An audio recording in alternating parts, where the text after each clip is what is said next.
Welcome. My name is Stacia. In today's session, we're going to go over some meditation practices that I use when processing rage and anger. So recently, movement and meditation has been a big part of my practice.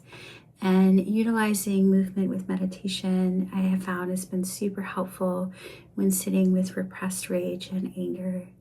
So just a little backstory. I had a very difficult childhood, a lot of sexual abuse, physical abuse, neglect, a very toxic upbringing. And then in high school, I was actually raped, and I had a lot of issues with making friends, and there was just a lot going on. I got into a lot of trouble, very isolated, very lonely, and just really struggled to fit in.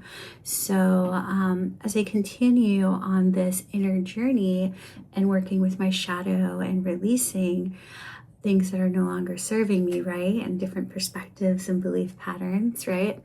So I want to get into the importance of, safely processing these feelings and not repressing them.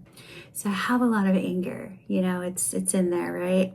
And I don't know if you're familiar with the song from Dirty Heads and Travis Barker, but Rage, part of the lyrics is I still got rage inside since I was 8 or 9.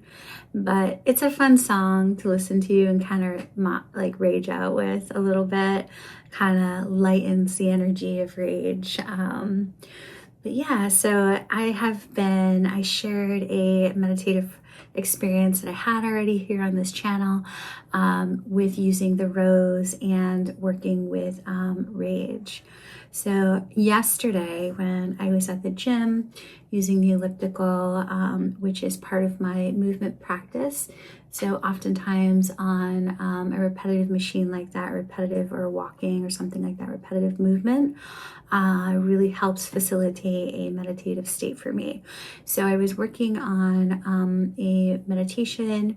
I did a guided meditation, and then I went deeper and did my own internal meditation. And so part of the meditative practice here is allowing things to arise.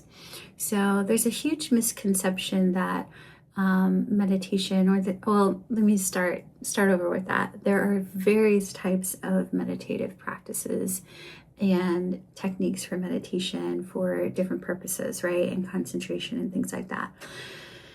But for what we're going to discuss today and what I'm sharing to help facilitate your own meditative practice to help you release rage and anger, if that's something that is arising for you in a safe container, in order to safely release this, right? So in that context, with this meditative practice, I allow things to arise. So the misconception of trying to silence my mind and be still and whatever, those are like really advanced practices that like ascended masters have, and that's a whole nother place for that. But for this, allowing these feelings to arise. And so Sadhguru, I learned this recently from Sadhguru, which was really a deep realization for me. And one of the things he was saying about meditative practices and the awakening process is that there is so much karma for the energetic physical body, the mental energy karma of the mind. So there's a certain like bank account of, extensive energy that has to be worked through the karma of the person. So it's physical, mental, and spiritual, emotional, and so on and so forth. Or I can't remember exactly what he said, but from my understanding on that and how I saw this as a synchronicity and a teaching at the right time, is that I'm beginning to understand more about this rage and this meditative practice that I'm doing with movement for it. So part of it is allowing the movement. So whether you're walking or on the elliptical, here I am doing a physical activity. And then the mental construct, the mental activity that I do is really specific. And I want to share this practice with you because I think that it's really beautiful. It also helps to focus and concentrate the mind, which kind of helps with a lot of that mental energy, that distractive energy. So there's two components to, I don't know what the word is, catalysts, or two things that we're doing to express energy through our being. So there's a physical component and a mental component that we're going to talk about first. So the physical component, as I said, is at exercise. So for me, it's on the elliptical, or it could be walking or running or on a bike, whichever.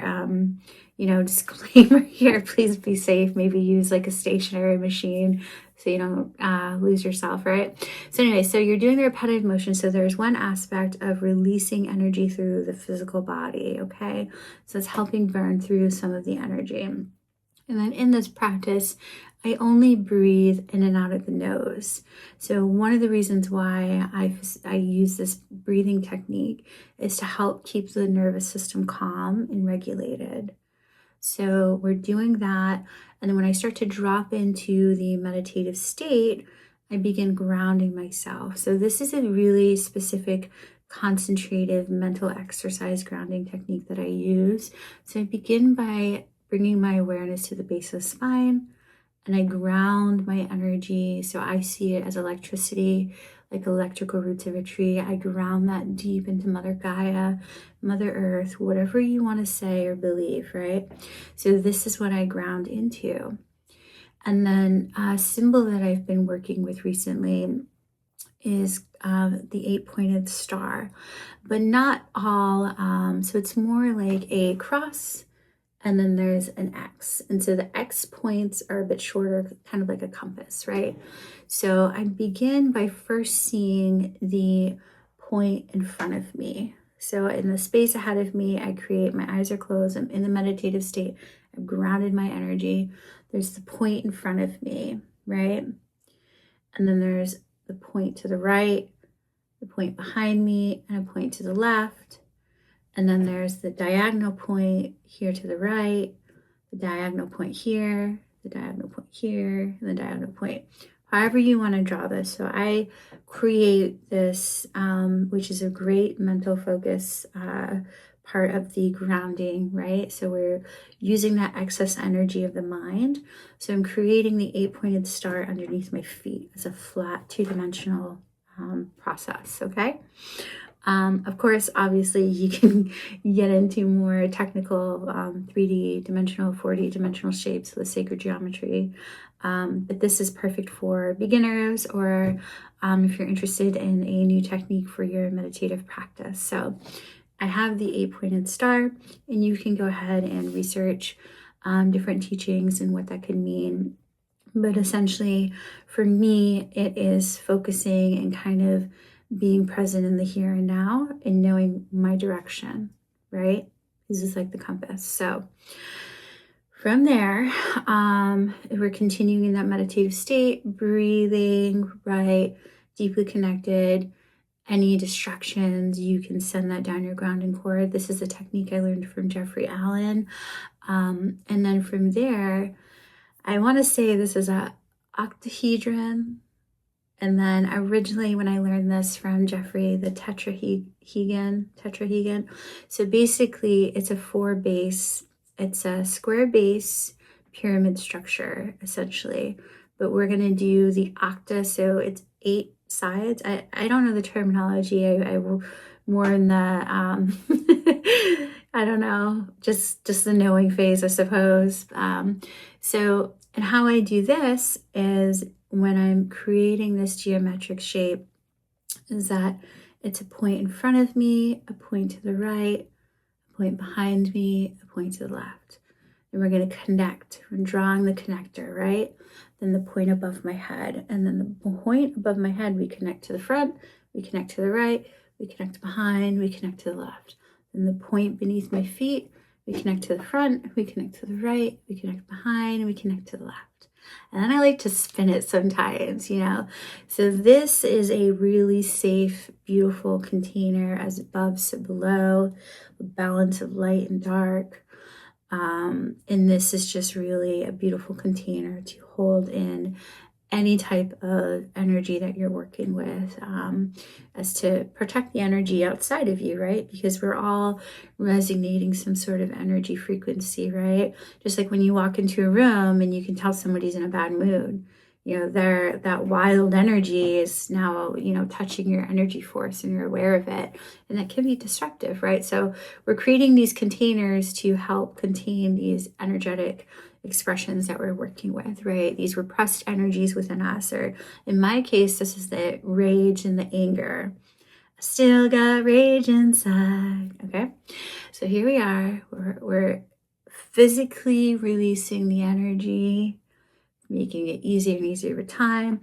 Now we have a deep mental exercise. We're breathing in and out of the nose.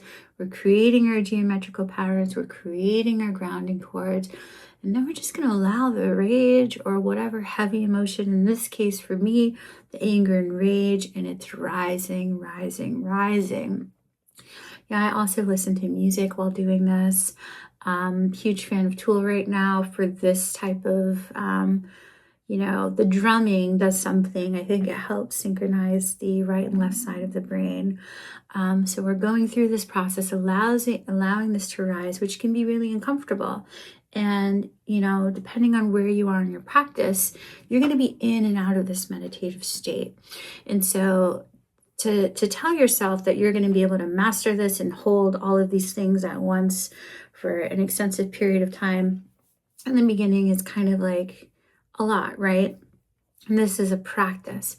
So as we lose focus, or we get out into the world and like maybe something catches your attention, somebody drops a loud weight and you're like out of your meditative state, like what was that? Until you can hold that space and become aware of your surroundings and filtering them, like the screen is in what they say in Zen, like you're the screen and the noises of life just pass through you. You just allow it to go through. So once you have that level of meditative awareness practice, you'll be able to that's one of the multi-dimensions of the practice, right? So you're aware of all of this stuff happening, right? But you're also able to be aware of your own inner journey, your own meditative mental exercises, practices, and what's arising within you all simultaneously. It's a multi-dimensional experience happening at once. And sometimes things pull us in different directions, and that's totally okay. So the practice is to, once we realize that, what do we need to do to bring ourselves back? So I just lost it. So that moment of awareness of recognizing that you lost it is awareness. So then we're going to draw ourselves back and allow the distractions to fall down our grounding cord, reinforce our shapes if we have to, tap back into the feelings or thoughts or whatever we're witnessing and radiating, essentially. So we're channeling these repressed, heavy energies. And sometimes this practice can stir up memories, flashbacks, or perhaps nothing. And depending on where you are with your spiritual constitute and what types of traumas you've experienced, you don't have to necessarily re-experience these heavy traumas to release them, right? So it's being aware that you're constitute for that and safely processing to meet yourself there, and not trying to force yourself to re-traumatize yourself. But we can release these experiences in this repressed energy. So it's holding it and feeling it and knowing, okay, this is the rage, this is the anger, and witnessing it. In some of these meditative states, I've seen myself in a dark, dark ocean with like a huge tsunami wave, and I'm like laying in the ocean, like scared, looking at the tsunami wave. And yes, there is fear because the rage, especially for, my life experiences where, when I was abused as a child, and there's a certain turning point where it's like this comes into my awareness, and there is a lot of anger there, and that's okay. But it's like sometimes it feels like societal pressures are, it's not acceptable to be angry and to have these feelings and these emotions. And I'm here to tell you that it is. It's not okay to act out in rage towards others, but there is a time and space for righteous emotions.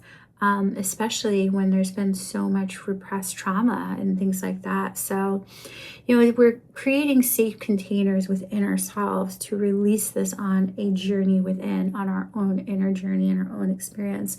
And these are just beautiful practices to help you build your concentration, build your awareness, build your internal presence. Because one facet of this is that you're doing all of this work and you're present of the storm within. That's a level of awareness and a level of presence that you perhaps didn't have before you began these practices, right?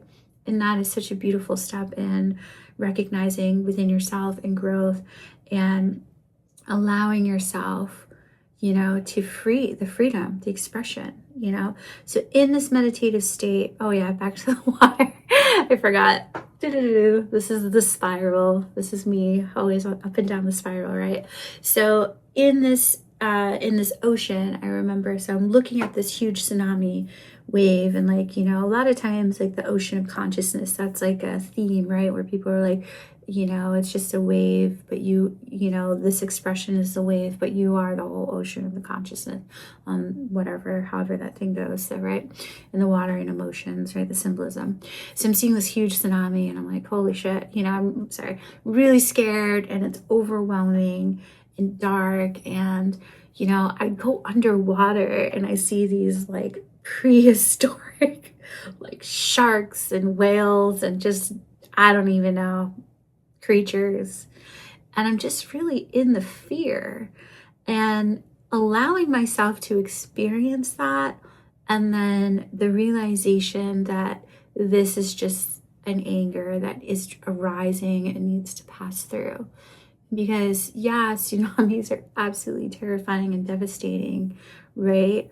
But it's just this big wave of emotion that's already within me and just raging and just wants to fall down, So I hope this is explaining the practice well for you, and I hope this helps if you're somebody sitting with a lot of rage. So just to recap, when working with rage and anger, I have found for my own self a physical expression along with the mental expression will help release some of those active energies so it's easier to drop in.